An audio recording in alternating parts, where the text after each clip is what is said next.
Hello लोगोफोर, नोंथांमोनखौ आंनि Nightingale बड' ब्लग इउटुब चेनेलाव बयखौबो बरायहरबाय। लोगोफोर, आंनि सिगांनि चेनेला माखासे प्रब्लेम जादों आरो बिनिखायनो आं दा नै गोदान चेनेल नाइटिंगेल बड' ब्लगखौहाय खुलिफिनबाय। आङो दा जा भिडिअ बानायगोन नैबे गोदान चेनेलावसो बानायसिगोन आरो नोंथांमोनाबो प्लिज आंखौहाय सापर्ट खालामदो आरो साबस्क्राइब खालामदो। दे बिदिब्ला भिडिअखौ नायलांदो लोगोफोर। नै लोगोफोर, ओमफ्राय आङो दा खान्थाल जानो नागिरदों आरो बिनिखायनो बिफांनिफ्राय हाननानै दाननानै जानोसै।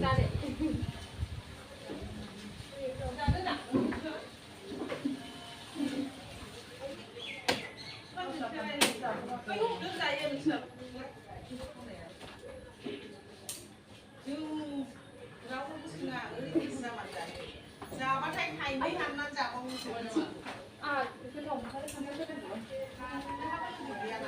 गैया लोगो थाबासो जोंहा हनै लोगोफ्रा आंना मेगना बाहायल' थांफैयो मिथिबाय।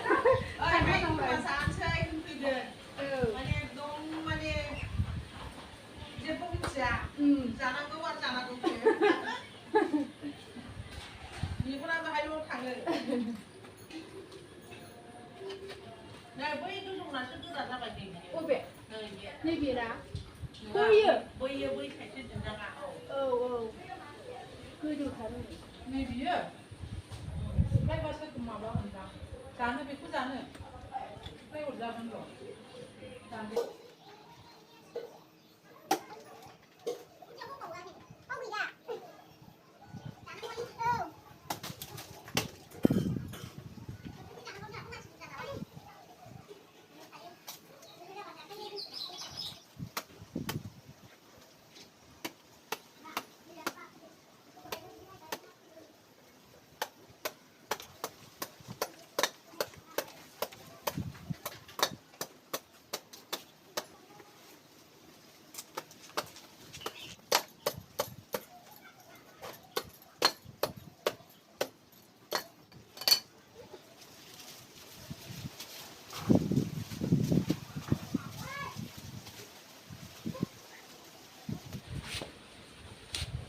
खनसेनो दाननो हायो ना हाया दै?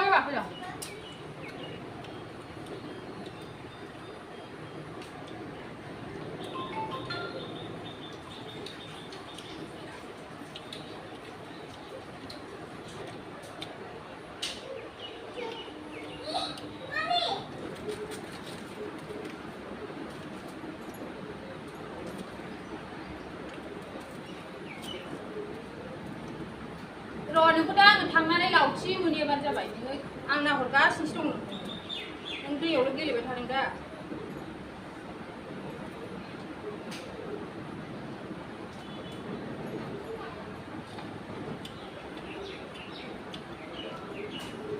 जोंबा बे दैखौ लोङो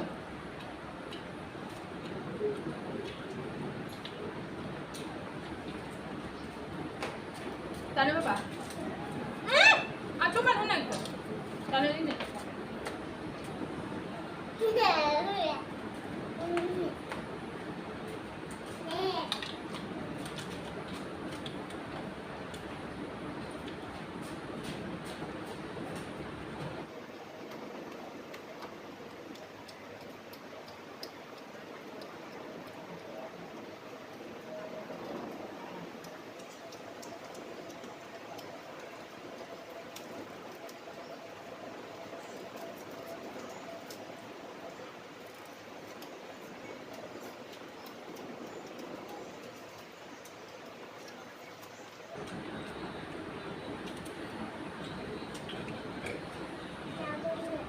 दाउ उदै सागोन नङा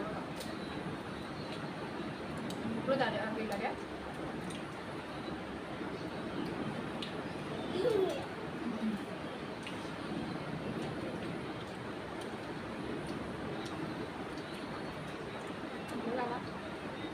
गाजा बेरबाय